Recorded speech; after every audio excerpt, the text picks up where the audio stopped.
Bonjour les amis, bienvenue dans ce nouveau message de lumière. Et oui, les événements me donnent raison, hein. Je parlais de janvier et je titrais la vidéo «Se préparer à l'orage». Je vous en dirai plus sur la vidéo de février, mais ce n'est que le début. Ça, c'est la nouvelle qui est un peu rude, mais la bonne nouvelle, c'est que ça ne durera pas. Ça ne durera pas, rappelez-vous bien de cela. Vous avez sur cette chaîne de type de communication, maintenant 3, vous avez les présents messages de lumière qui portent un regard spirituel sur les événements passés, présents, futurs. Vous avez également les vidéos santé bien-être, qui vous parlent de ce sujet et vous accompagnent sur le chemin du mieux-être, du mieux-vivre, pour vous permettre d'avoir une santé au top. Donc la vidéo de la semaine passée, vous parlez de votre appareil digestif, comment le remettre en forme et le conserver en forme après les excès des fêtes.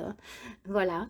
Et puis maintenant, vous voyez, nous avons un nouveau format, nous avons une fois par mois à peu près, hein, un invité ou une invitée qui vient nous parler d'un sujet parce qu'elle est experte dans ce domaine, soit parce qu'elle a accompli quelque chose que j'ai estimé d'extraordinaire et qui peut nous encourager lorsqu'on entend ce témoignage. C'était le cas le mois passé, décembre, d'une personne qui a arrêté les drogues dures jusqu'à l'héroïne et qui a trouvé un chemin absolument magnifique d'éveil et de conscience. Voilà les amis, nous voilà partis pour cette vidéo. Alors, avant de commencer, il faut que je fasse quelques petites précisions. La première, c'est que vous me dites ah oui, je t'ai laissé des commentaires sympas et ils ont été effacés. Alors, bien sûr, avant que vous me le disiez, je ne le savais absolument pas.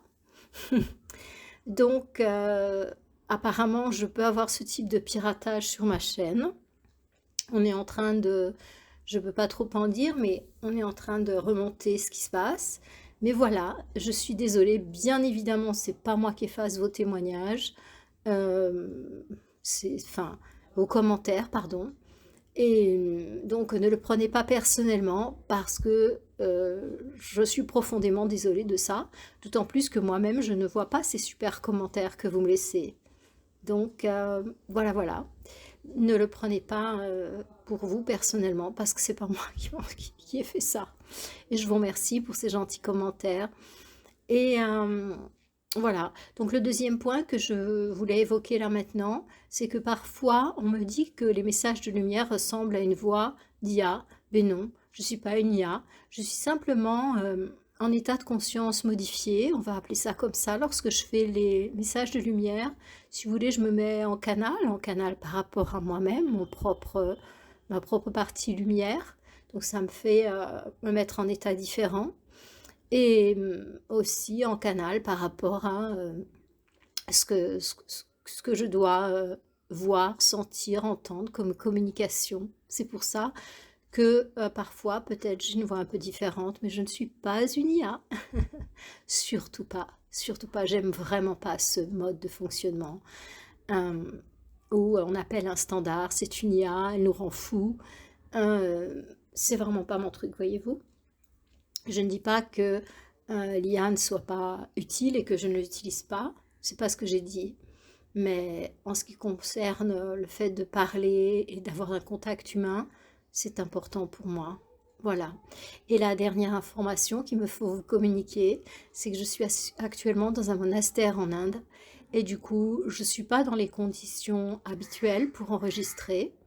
Donc, il peut y avoir des bruits, il peut y avoir des personnes qui parlent fort, il peut y avoir des corbeaux, parce que, voilà, c'est pas mal les corbeaux, parce que ça évite que les rats rentrent dans les chambres.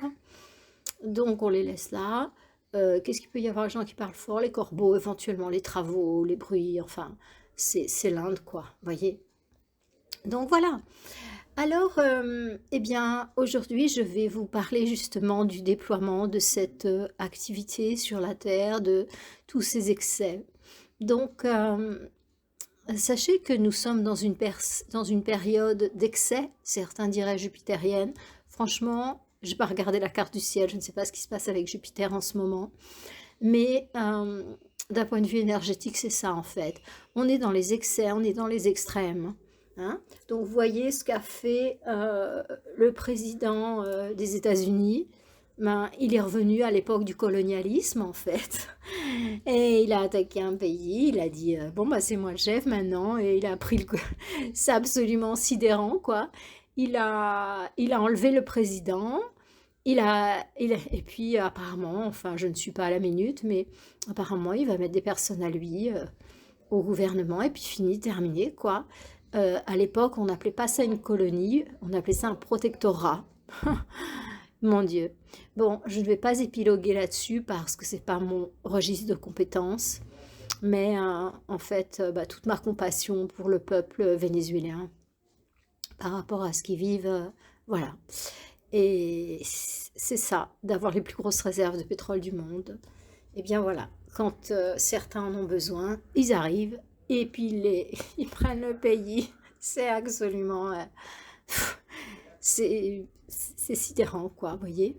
Donc j'ai une idée de ce qui va se passer, mais je ne sais pas, hein, avant que ça arrive, exactement comment cette énergie va se manifester, si vous voulez. Et moi-même, là, j'ai dit, waouh, c'est vraiment fort en café, cette histoire-là. Voilà. Hein. Et puis, vous savez qu'en Suisse aussi, eh bien, on a eu cet incendie qui permet de révéler pas mal de choses. Bon, voilà. La Suisse, c'est plus blanc que blanc, donc je vais pas en parler. Il y a des choses qui ne sont dites nulle part, et qui sont vraiment pas très belles à voir dans ce pays. Voilà. En particulier la dépendance de nos jeunes à la drogue. Et puis des moins jeunes. Hein. Bon, je ne vais pas non plus entrer dans les détails ici. Alors, voyez-vous, en ce moment, nous sommes dans une période d'extrême et il est important que vous le sachiez pour que vous puissiez le gérer, j'aurais envie de dire, avec une certaine sagesse, une certaine patience et un certain détachement. C'est-à-dire que par moment, vous allez avoir envie de vous mettre en colère tout rouge. Les personnes qui ont cette capacité à se mettre en colère comme ça, à devenir tout rouge, eh bien, elle va être amplifiée. Donc faites attention, parce que sous l'effet de la colère, on peut vraiment faire des choses désastreuses pour soi, pour les autres, pour le monde. Donc vraiment, tranquille, tranquille, quand vous sentez une vague de colère qui monte, eh bien, la première chose, c'est que vous ne faites rien, vous ne bougez pas d'un millimètre, vous dites rien. Et vous prenez 5 respirations profondes, comme je vous les enseigne depuis un certain temps, ces précieuses respirations yogiques. Vous inspirez, vous gonflez l'abdomen, le bas des côtes, le haut des côtes, et vous expirez, vous relâchez le haut des côtes, le bas des côtes, l'abdomen. Vous faites ça 5 fois. À l'inspiration, vous comptez 3, Om 1, Om 2, Om 3, et à l'expiration, vous comptez 5, Om 1, Om 2, Om 3, Om 4, Om 5.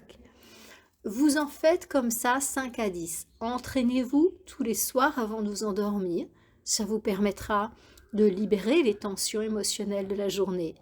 Et tous les matins, au réveil, ça vous permettra de bien réintégrer votre corps physique, bien aligner tous les corps, physique, émotionnel, mental, spirituel, et de libérer les éventuelles tensions émotionnelles de la nuit. Mais oui, parce que la nuit, on continue à être vivant, les amis. Voilà, donc ça c'est pour les personnes qui se mettent en colère. Pensez à ce que je vous dis ici, ne bougez pas, même pas un doigt. Restez, quand vous sentez la colère qui monte, ne bougez pas et ne dites rien. Parce que vous n'êtes ni en état de faire, ni en état de dire. Vous êtes sous l'emprise de la partie obscure de la force. Donc, attendez 5 respirations. Pour certains, si la colère est vraiment violente, vous pouvez faire 10 respirations. Et après ça, il est important de bouger. La colère, c'est du feu. Donc, pour l'évacuer, allez marcher. Si vous pouvez, allez courir. Si vous pouvez, passez-vous sous une douche froide. En tout cas, faites descendre le feu en vous. Voyez, le bien, c'est d'aller marcher, de respirer, de respirer, de respirer. Lâchez cette colère. parce que c'est dangereux hein, en ce moment, parce que c'est nourri, en fait, si vous voulez. Si vous rentrez dans cet espace de colère, vous allez être pris dans une spirale et vous allez faire des choses qui vont vraiment vous dépasser et qui sont parfois irréparables. Parce que lorsqu'on subit la colère de quelqu'un, on perd totalement confiance dans cette personne. Parce qu'on sait qu'elle n'a pas le contrôle d'elle-même et qu'elle peut déborder. Attention mes amis, attention. Donc lorsque je parle d'extrême, je parle aussi d'extrême passion. Donc de rencontrer quelqu'un où voilà, on est marié depuis 10 ans, 20 ans, et tout d'un coup on rencontre quelqu'un et c'est la passion, quoi, le truc qui vous dévore. Et bien là c'est pareil en fait, la passion c'est une attaque de feu, ne bougez pas, ne bougez pas. Écoutez bien ce que je vous dis. Si vous êtes marié, que vous avez des enfants ou que vous êtes en couple, que vous sentez une passion comme ça, ne bougez pas. Ne bougez pas. C'est-à-dire, faites des respirations régulièrement et évitez absolument de voir cette personne jusqu'à ce que cette sensation s'apaise et que vous puissiez aborder la relation dans la sagesse. Si toutefois vous souhaitez avoir une relation avec cette personne, une fois la passion un petit peu calmée. Voilà. Donc, ça peut être aussi l'excès alimentaire. C'est-à-dire que, ben voilà, vous n'arrivez pas à vous arrêter de manger du chocolat, moi, je ne suis pas très fort pour tous ces trucs-là, mais de manger des gâteaux, des chips, ouais, ce que j'entends comme addiction chez mes patients, c'est ça en fait, c'est beaucoup de chocolat en fait, hein. C'est le truc des femmes, hein. Et les hommes, bah, ce sont plutôt des addictions à l'alcool, aux drogues. Ouais. Enfin, les drogues, c'est pour les deux, mais l'alcool, c'est pour les hommes plutôt. Donc les femmes vont plutôt avoir tendance à avoir des addictions alimentaires, sexuelles, et les hommes, ils vont avoir plutôt des addictions alcool et sexuelles. Voilà. Donc les deux partagent addiction sexuelle et addiction aux drogues à notre époque. Eh bien, je suis naturopathe et thérapeute, donc c'est pas quelque chose que j'ai lu dans un livre, c'est quelque chose que j'entends avec les patients que je vois régulièrement. Enfin, que je vois maintenant, la majorité des patients que je suis sont en visio, mais je les vois quand même. Voilà. Donc, faites tout ce qui est en votre pouvoir pour ne pas réagir. Je vous dis, ce qui est toujours bien, c'est de respirer et d'aller faire une activité. Donc, allez marcher, allez courir, éventuellement, si vous avez le temps, allez vous jeter dans la première piscine, mais ne vous laissez pas dévorer. Je mets l'accent là-dessus cette semaine, voyez, parce que c'est un vrai tourbillon, c'est violent. Donc, si vous vous laissez aller à cette énergie d'excès, vous allez aller très loin et très bas. Et ça va être vraiment problématique. Parce que ce n'est pas une période où on peut remonter comme ça, hein. Donc, faites bien attention à ça et soyez attentifs par rapport aux autres. Sans leur faire des reproches, bien évidemment, parce que chacun fait ce qu'il peut. Mais avec beaucoup d'amour et de respect, peut-être proposer des plans B. Voilà. Pour que la personne évite de tomber dans ces grosses addictions. Pour les gens qui prennent des drogues, que ce soit des drogues conventionnelles comme les somnifères, les antidépresseurs, toute cette équipe-là, ou que ce soit des personnes qui prennent des drogues qui sont moins acceptées, cannabis, cocaïne, fentanyl, je ne sais pas quoi, enfin des drogues plus chimiques et plus dures, hein. Eh bien, c'est pareil en fait. Il va y avoir enfin non, pas il va y avoir, il y a. Donc, il y a un appel en fait énorme vers ces drogues. Donc, faites très attention à vos jeunes, faites très attention. Je suis sidérée comme les parents n'ont pas conscience de ce qu'est en train de vivre leur enfant. C'est incroyable, la réalité des parents et la réalité des enfants. Je vous le dis, j'ai des ados, je sais exactement ce qu'ils font et ce qu'ils vivent. Et les parents, ils pensent que tout va bien, quoi. Ça, c'est surtout en Suisse. les enfants sont dans des bonnes écoles, ils ont tout ce qu'il leur faut matériellement, voilà, ils ont le dernier truc à la mode. Et du coup, les parents pensent que tout va bien avec leur enfant. Ben, je vous dis pas, hein. Voilà, c'est pas du tout ça, hein. Il y a énormément de jeunes qui qui se droguent à notre époque, mais énormément. Ben, voyez, ces jeunes-là qui étaient dans la boîte de nuit à Grand Montana, eh ben, au lieu de sortir, ils ont filmé. Évidemment qu'ils étaient sous substance. Je dis pas tous, hein, mais je vous dis, j'en ai comme patient à Genève et je sais de quoi je parle, hein. Donc, même les vieux, en fait, maintenant, dans les soirées, enfin les vieux, je veux dire, les gens, cinquantaine, eh ben, c'est pareil, ils sont complètement drogués. C'est surtout les anciens, c'est plutôt à la cocaïne. Et les jeunes, ils prennent de tout, quoi. Ils prennent même de l'alcool, du whisky. Vous savez, c'est pas évident en ce moment, hein, pour s'occuper de ces petits. Ouais. C'est des êtres extrêmement sensibles et ils sont arrivés dans un monde qui a toute cette dureté, hypocrisie, mensonge, froideur. Et eux, ce sont des âmes sensibles qui auraient besoin de tout l'inverse. Donc, bien sûr, ils s'évadent dans les paradis artificiels. Les parents, eh bien, ils font avec ce qu'ils ont appris, quoi. C'est-à-dire qu'ils leur donnent tout ce qu'il leur faut pour tout l'argent qu'il faut pour que ça se passe bien, les écoles qu'il faut pour que ça se passe bien. Mais ils ont besoin aussi d'amour, de tendresse, de câlins, d'écoute. Pas qu'on les élève sur les jeux vidéo, vous voyez. Ça fait partie d'une éducation, vous savez, l'amour, la tendresse, l'écoute. Ouais, ouais, ouais. C'est tellement important, ces marques d'attention. Quel que soit l'âge de votre enfant, écoutez-le, observez-le. Parce que j'aime autant vous dire que ce qui se passe en ce moment, c'est pas facile pour eux sur cette planète, hein.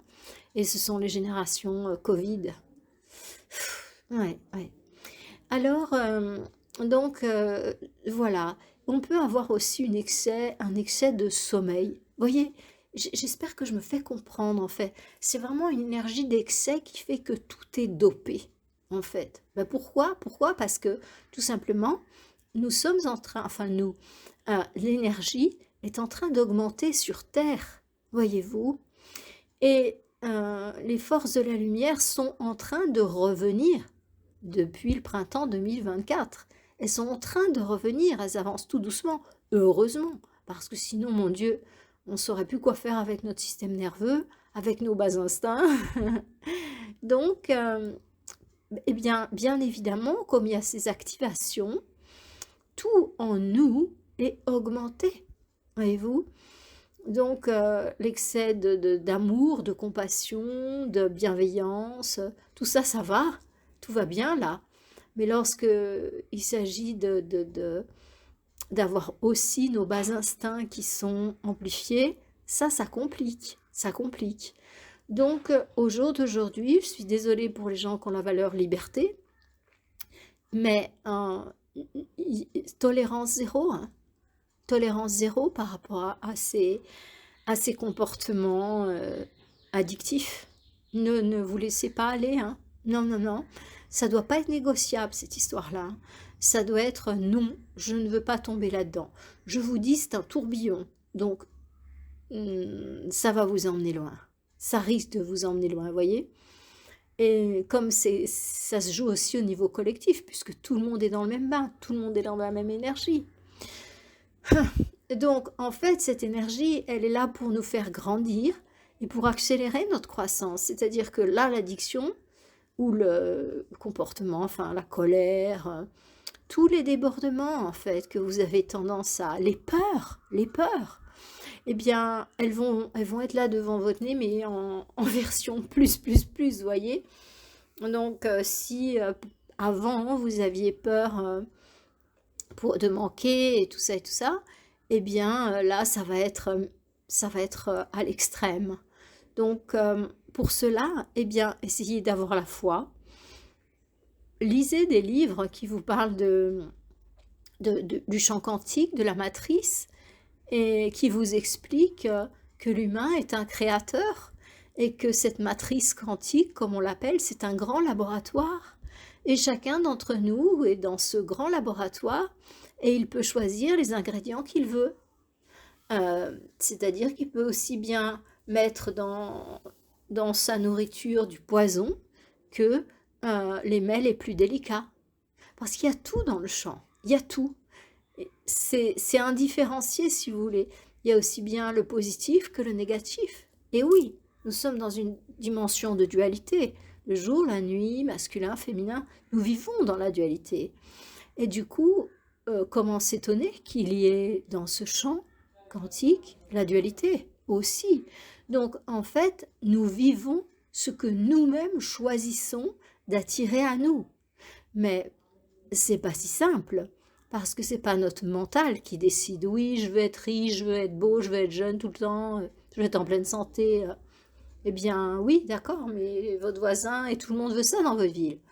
Mais seulement, c'est pas là que ça se joue, c'est derrière le voile. Ça, c'est la partie consciente de l'iceberg. Donc, c'est peut-être 5% de notre mental. Hein. Comment Bruce Lipton, je crois qu'il dit effectivement que ça représente seulement 5% du mental, le mental conscient. Peut-être 10. Je ne l'ai plus là en tête, mais pas plus, pas plus. C'est vraiment uniquement le top de l'iceberg. Et tout le reste se trouve dans nos bases de données profondes, ce qu'on appelle, un fourre-tout, ce qu'on appelle l'inconscient. Voilà. Donc subconscient, en dessous, sub en français ça veut dire dessous, ou supra, au-dessus, supraconscient. Donc en fait que ça vienne d'en haut ou d'en bas, on pourrait dire comme ça, en bas n'étant pas du tout négatif ici. Hein. Ça serait plutôt dans le sens de la Terre en bas et puis l'univers en haut, voyez-vous. Ne mettons pas d'étiquette positive ou négative là-dessus. Et quelle que soit l'origine, eh bien, elle est beaucoup plus vaste que notre propre mental.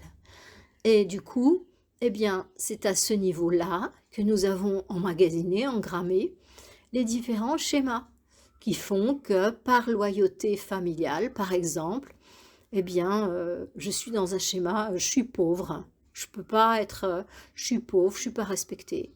Et ça, je le fais par loyauté familiale, parce que je me donne pas le droit de sortir du clan, je me donne pas le droit, moi, d'être riche facilement, heureux, léger, non, parce que la fidélité au clan, que j'ai rangé quelque part là dans mes bases de données, eh bien, elle m'oblige à continuer la lignée de mes parents, de mes grands-parents. Tu vas travailler dur, et puis tu auras juste ce qu'il te faut, quoi. Tu vas trimer, en gros. Voilà. Donc, ça, c'est un schéma. Et si vous avez cette loyauté familiale, eh bien sûr, dans le champ, c'est ça que vous appelez, et c'est ça que vous vivez. Voyez. Donc, sachez que tout ce que vous vivez au quotidien, c'est très simple, c'est vous qui le produisez. C'est très simple. Donc, si vous voulez savoir ce qu'il y a dans vos bases de données profondes, eh bien, regardez votre vie et vous le saurez. Voyez, c'est pas plus compliqué que ça. Et donc, peut-être il y a cette loyauté familiale qui est de la pauvreté, ou peut-être que le manque vient du fait que vous, dans une vie passée, eh bien, vous avez eu énormément d'argent et vous l'avez très mal utilisé. Vous l'avez utilisé pour dominer, pour... Et lorsque vous avez fermé les yeux, vous vous êtes dit, plus jamais ça, plus jamais ça. Je veux plus d'argent, je veux plus de pouvoir, parce que vraiment, j'ai pas confiance, je fais des choses tellement mauvaises. Et ça aussi, ça peut être une source de manque matériel ou de peur matérielle. Voyez-vous, je vous dis ça pour que vous compreniez que il n'y a pas qu'une source. C'est pas parce que je suis pauvre, mes parents étaient pauvres, enfin pauvre, je trime, que je suis dans un schéma de loyauté familiale. Ça peut aussi être vos propres mémoires à vous karmiques. Voilà. Hein. Donc c'est pas forcément transgénérationnel. Ça peut aussi venir de vos vies passées, de votre ce qu'on appelle le karma, tout simplement. La loi de cause à effet. Voilà. Donc, eh bien, toutes ces peurs, là, tous ces schémas aussi qu'on a sous le tapis, eh bien, eux aussi, ils vont remonter en surface. Et parfois, on va avoir l'impression de se trouver face à des situations ingérables, parce que ça va tellement nous tirer dedans que, waouh, on va avoir l'impression, là, c'est pas possible, j'y arriverai pas. Mais ça, oui, vous allez y arriver, Et ça, c'est pour vous faire grandir. Donc, vraiment changer de paradigme, changer dans vos têtes, changer. Ne restez pas avec l'ancienne réalité, parce que tout va tellement vite et change tellement vite. Le mieux que vous puissiez faire, c'est d'avoir confiance dans ce que j'appellerais la divine providence. Certains appelleront Dieu, d'autres, je crois qu'on se comprend tous si on dit la divine providence, ou bien l'intelligence du chant, si on peut l'appeler autrement, peu importe, hein, moi je mets des mots français sur ces concepts, mettez ce que vous voulez, ça n'a aucune importance. Seule l'idée qui est derrière est relevante. Donc, comprenez bien que tout ça est amplifié. Donc, si vous avez des trucs assez violents dans votre vie, eh bien, ne vous inquiétez pas. C'est simplement que la divine providence est en train de vous mettre face à des parties de vous qu'il faut absolument résoudre pour pouvoir passer à l'étape suivante. Et la vie en ce moment est très très très riche d'expériences, voyez. Donc, par exemple, face à ce qui s'est passé avec le président américain, que ce soit le bombardement de la maison, de la demeure privée, enfin de la résidence privée du président Poutine, ou quelques jours après, l'attaque du Venezuela avec kidnapping du président, en tout cas, voilà, enfin, de la personne qui est à la tête de l'État. Et ça se passe plutôt bien au Venezuela. Je connais des personnes là-bas et qui me disent que c'était, enfin, jusqu'à présent, ils trouvaient plutôt la vie agréable. Bon, vous et moi, nous savons à quel point il y a de l'insécurité au Venezuela, hein. Mais voilà. Donc, en fait, ça fait venir ce genre de... C'est tellement violent de faire ça, et tellement insolent, que du coup, ça peut nous faire monter en nous des pensées de haine, des sentiments de haine, voyez. Et bien, c'est là qu'on se fait avoir. Il faut surtout, surtout, surtout, surtout pas rentrer là-dedans. C'est-à-dire qu'il faut avoir la présence de se détacher de ça et se dire que, et ben voilà, il se passe ça.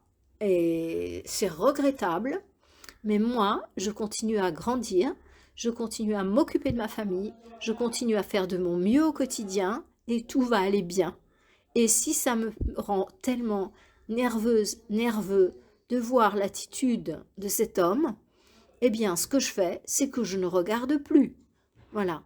Parce que nourrir cette attitude, c'est pire que tout. C'est pire que tout.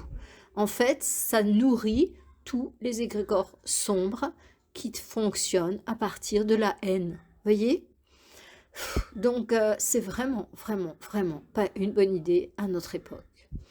Alors, dans cette période d'excès, eh bien, il va nous falloir avoir du détachement. Si vous n'avez pas encore commencé à faire de la méditation, eh bien, c'est vraiment le moment. Ou du yoga, mais un yoga traditionnel, Hatha Yoga, Shivananda. Les autres yogas, bon, où il y a de la musique, des mouvements, c'est pas trop, qui ressemblent à du stretching, c'est pas du tout ça dont je vous parle, c'est du vrai yoga, où vous êtes dans le silence, où vous êtes concentré, vous êtes conscient de la respiration, vous êtes conscient des bénéfices de la posture, la conscience c'est connecté au corps, et c'est ce type de yoga dont je vous parle. Le reste, c'est bien, hein, mais c'est du stretching, quoi. Donc, la méditation, mettez-vous à la méditation, mettez-vous à la respiration de pleine conscience, mettez-vous au yoga, au vrai yoga, au Hatha Yoga traditionnel, Shivananda, et essayez comme ça de vous créer une base calme et une base solide, où vous pourrez toujours venir vous ressourcer. Si vous êtes parent, vraiment, faites preuve de patience, parce que les enfants, ils sont tout grands ouverts, en fait, et ils reçoivent encore plus fort que nous les énergies du moment. Ça veut dire que, par exemple, ceux qui ont tendance à faire des crises de nerfs, ils vont nous en faire encore pire. des crises d'angoisse, ils vont nous faire encore pire. Parce que justement, il y a cette énergie d'excès, en fait, qui fait monter, monter, monter. Donc là, c'est votre patience à vous qui est testée, bien sûr, votre résilience, mais aussi celle de l'enfant. C'est-à-dire que l'enfant, il a besoin d'avoir des outils pour pouvoir gérer ça. Donc il y a des professionnels qui l'aideront. Moi, j'en fais partie, donc je sais de quoi je parle. C'est-à-dire qu'on donne des outils à l'enfant, on essaye d'aller chercher les racines de cette colère, de cette angoisse, pour l'aider à s'en libérer. Les comprimés, c'est pas sur le long cours, c'est vraiment pas un cadeau à votre enfant que de le mettre sous traitement médicamenteux qui vont avoir les effets secondaires que vous savez sur cette chaîne, puisque c'est une chaîne où il y a des gens conscients et ouverts en fait, donc qui savent exactement les choses qui se passent avec ces types de médicaments. Voilà mes amis, donc le mieux que nous puissions faire là dans cette période, ce que je vous dis, ça va s'accélérer, ça va s'empirer en fait, hein. Donc, comme je vous le disais dans ma vidéo de janvier de prévision, là on nous prépare. Eh bien, je vous conseille d'apprendre la leçon. Vous voyez, c'est un petit peu comme quand on va à l'école, quel que soit ce qu'on étudie, ben on a la leçon 1, 2, 3, 4. Et si on n'a pas compris la 1, ben, la 2, il va en rajouter le prof. Donc ça va vraiment être compliqué. Puis la 3, alors je vous en parle pas, la 4, vous êtes complètement perdu. Et c'est exactement ça que nous allons éviter. Donc essayez de vous accrocher là, avec la leçon numéro 1, janvier, et pour acquérir ce détachement, cette conscience, pour rester dans l'amour et dans la foi, hein, et être bien conscient que vous allez générer vous-même ce que vous dégagez. Donc, eh bien, notre responsabilité à nous d'adultes, c'est vraiment que chaque respiration, que chaque instant, que chaque pas, nous dégagions de l'amour, de la paix et de la conscience, pour que les gens autour de nous, qui n'ont pas atteint votre état de conscience, et les enfants, enfin quand je dis enfants, ils ne seraient pas contents mes ados, hein, et les jeunes en fait, eh bien, nous puissions les imprégner, vous qui êtes parents, grands-parents, eh bien, que vous soyez pour eux des piliers, des refuges en fait. Les jeunes fonctionnent beaucoup avec des modèles, voyez, et que quand vous marchez dans la rue, quand vous regardez quelqu'un, quand vous êtes en contact, soyez vraiment dans cette énergie d'amour, de paix, de bienveillance absolue. Voyez, c'est de cela dont notre humanité a besoin. Donc, lorsque vous adoptez cette attitude, à la fois vous la renforcez en vous, et merci, et à la fois vous la renforcez dans le champ, merci. Voyez, donc cette énergie, elle sera là, présente, pour que le moment donné, le moment venu, eh bien, on puisse l'utiliser. Je dis on, ce sont les êtres qui veillent sur nous, les êtres de lumière, donc pour pouvoir vous protéger, vous sauver. Voyez, ce sont à la fois comme des énergies que vous mettez sur votre compte d'épargne, et en même temps, ce sont des énergies que vous rayonnez et qui nourrissent les personnes autour de vous. Donc je dirais qu'en tant que parents, grands-parents, grands frères, grandes sœurs, eh bien nous avons le devoir de rayonner cette énergie et d'être conscient du sillage qu'on laisse derrière nous, du sillon qu'on laisse derrière nous quand on marche, quand on bouge, quand on parle. Qu'est-ce que je laisse derrière moi? Est-ce que j'ai laissé de la confusion? Est-ce que j'ai laissé de l'indifférence? Est-ce que j'ai laissé de la jalousie? Ou bien est-ce que j'ai laissé une infinie compassion, de l'amour, de la douceur, de la lumière, du réconfort? Voyez-vous, c'est très très très très très très important. Et oui, vous le savez, dans mes messages de lumière, je vous mets face à vous-même et face à ce qui va se passer dans cette humanité. Et là, on n'a pas le choix en fait. C'est tellement dopé tout ce qu'il y a en nous que vraiment ne loupez pas la leçon numéro 1. Je vous le redis, ne loupez pas la leçon numéro 1 et avec tous ces chapitres qui vont se déployer dans votre mois de janvier. Et cette leçon numéro 1, si vous l'avez bien acquise, elle vous permettra d'avoir une certaine solidité pour arriver dans ce mois de février où ça sera la leçon 2. Donc, bien évidemment, la leçon 2 est plus challengeante que la leçon 1. Nous allons avoir 3 grandes leçons. Janvier, février, mars. On va inclure avril, 4. Et après, on fera le point. Je vous en parlerai mois par mois. Mais soyez prêts parce que ça va bouger à l'intérieur et à l'extérieur. Je vous aurai prévenu.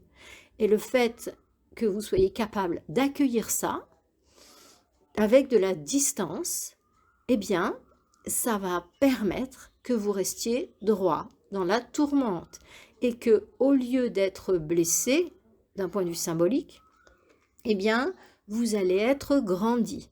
Comme on dit, ce qui ne tue pas fait grandir. Donc, voilà mes amis, une énergie en ce moment complètement folle, d'excès de tout, en fait, de fatigue, de désir, de désespoir, de sentiments amoureux, de besoin de chocolat, besoin de dormir, excès. Voilà, hein?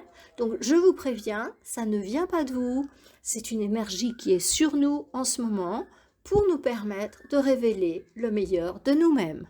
Donc mes amis, eh bien voilà, mettez-vous aux commandes de votre véhicule et de vos véhicules physiques, émotionnels et mentaux et conduisez ces véhicules avec sagesse pour vous, pour les autres, pour le monde.